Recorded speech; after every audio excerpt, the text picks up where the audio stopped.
اور راجہ صاحب کی بھی بہت مہربانی۔ جناب چیئرمین صاحب، آپ کو معلوم ہے کہ پشتون تحفظ موومنٹ کے سربراہ اور اس کے مشر منظور پشتون، جو مسلسل 2 سال سے اپنے جائز مطالبات کے لیے اسٹرگل کر رہے ہیں، جمہوری طریقے سے عدم تشدد کے راستے پہ، اور اس کے مطالبات کی حمایت وزیر اعظم صاحب نے بھی کی ہے، عمران خان صاحب نے، چیف صاحب آرمی نے بھی کی ہے کہ اس کے مطالبات برحق ہیں، اور ملک کے تقریباً سارے حکومت اور اپوزیشن کے سارے لیڈرشپ نے یہ کہا ہے کہ ان لوگوں کے جو نکات ہیں وہ صحیح ہے، برحق ہے۔ جناب چیئرمین صاحب، پھر منظور پشتون صاحب نے تقریباً 10-12 بڑے بڑے جلسے کے اس ملک کے ہسٹری کے سب سے بڑے جلسوں میں یہ شمار ہوتے ہیں۔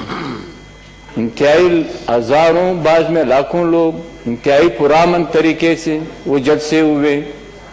ان لوگوں کے بہت سے کارکنوں کو گرفتار کر لیے گئے ہیں، مگر ان لوگوں نے کوئی بھی تشدد کا راستہ اختیار نہیں کیا ہے۔ جناب چیئرمین صاحب، آرڈر ان دا ہاؤس، تشریف رکھیں جی۔ جناب چیئرمین صاحب، ان کے کارکنوں پہ تشدد بھی ہوا، ان لوگوں نے تشدد کا راستہ اختیار نہیں کیا ہے۔ اب مسئلہ ہے کہ رات کو 1 بجے پشاور میں منظور پشتون اور اس کے 4-5 ساتھیوں کو گرفتار کر کے وہاں پر ڈی آئی خان لے گئے ہیں، منظور پشتون کو جو ہیں۔ جناب چیئرمین صاحب، بنیادی طور پر مسئلہ یہ ہے کہ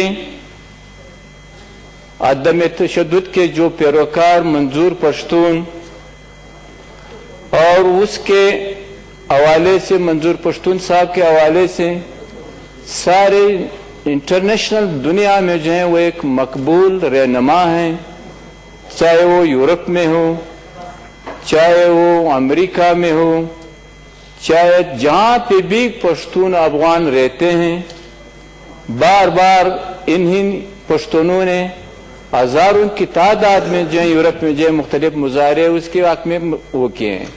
تو جناب چیئرمین صاحب، اب یہ بہانہ بنا رہے ہیں کہ مقدمے تو اس ملک کے وہ کون سا بڑا لیڈر ہے جس پہ آج تک مقدمہ نہ ہو، دفعہ 144 کا یا کوئی اور مقدمہ، بلکہ موجودہ وزیر اعظم پہ بھی مختلف مقدمات اس وقت بھی ہیں۔ تو لہذا یہ اشتہار دے رہے ہیں سارے پشتونوں کو، پشتون نوجوانوں کو، اس کا بہت بڑا رد عمل ہوگا ساری انٹرنیشنل دنیا میں، اور یہاں پر ملک کے جہاں پہ بھی لوگ رہتے ہیں، چاہے پشتون ہو، چاہے بلوچ ہو، چاہے سندھی نوجوان ہو، چاہے دوسرے لوگ ہو، اس پہ بہت بڑا رد عمل آئے گا۔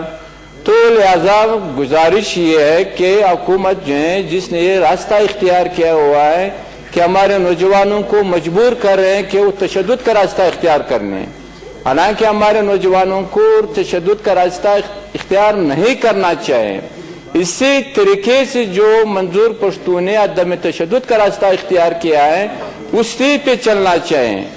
مگر اب جناب چیئرمین صاحب، یہاں پہ ہر حالت میں منظور پشتون نے جو ڈائریکشن، جو راستہ اختیار کیا ہوا ہے اسی کے مطابق اسی پہ ہم سب کو چلنا چاہیے، اور ہماری گزارش بھی یہی ہے کہ اب ایسے حالت پہ لوگوں نے ان سب نوجوانوں کے امتحان میں ڈال دیا گیا ہے۔ تھینک یو عثمان صاحب۔ میں 1 منٹ اور جناب چیئرمین جی تھینک یو عثمان۔ ہماری گزارش یہ ہے کہ جلد سے جلد جو ہے اس کو رہا کر دیا جائے، سارے اس پارٹیوں سے، چاہے حکومت میں ہو چاہے اپوزیشن میں ہو، وہ یہی مطالبہ کر لیں کہ منظور پشتون کو جو ہے جی آج اس کو رہا کر دیں۔ تھینک یو سینیٹر صاحب، یہ میرے گزارش ہے۔ تھینک یو سینیٹر صاحب۔ جی جی حاصل بزنجو صاحب، ہمارے نوجوان جی سینیٹر صاحب ٹھیک نہیں رہے گا۔ تشریف رکھیں سر۔